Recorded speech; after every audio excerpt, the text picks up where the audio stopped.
നിയമസഭാ തെരഞ്ഞെടുപ്പിനുള്ള മത്സരചിത്രം തെളിഞ്ഞു. പ്രചാരണം കൊഴുപ്പിക്കാൻ മുന്നണികൾ. സീറ്റില്ലാത്ത കെ സുധാകരന്റെയും എൽദോസ് കുന്നപ്പള്ളിയുടെയും തുടർ നീക്കം വീക്ഷിച്ച് കോൺഗ്രസ്. ഡൽഹിയിൽ നിന്ന് തിരിച്ചെത്തിയ കെ സുധാകരന് മട്ടന്നൂരിൽ ഉജ്ജ്വല സ്വീകരണം.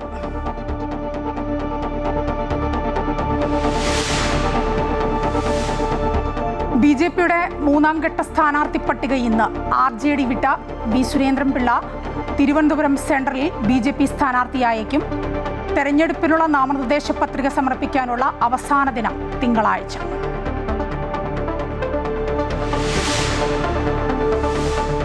സംസ്ഥാനത്ത് ഇന്ന് ചെറിയ പെരുന്നാൾ. പള്ളികളിലും ഈദ്ഗാഹുകളിലും പ്രാർത്ഥനകൾ. ഒമാൻ ഉൾപ്പെടെയുള്ള ഗൾഫ് രാജ്യങ്ങളും ഇന്ന് ചെറിയ പെരുന്നാൾ ആഘോഷിക്കുന്നു.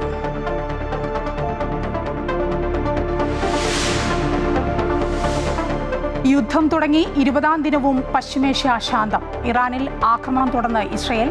ടെഹ്റാനിൽ വൻ സ്ഫോടനം നടന്നതായി റിപ്പോർട്ട്. ജെറുസലേമിലും ആക്രമണം. അമേരിക്കയ്ക്കും ഇസ്രയേലിനും താവളം നൽകുന്നത് ഗൾഫ് രാജ്യങ്ങൾ അവസാനിപ്പിക്കണമെന്ന് ഇറാൻ.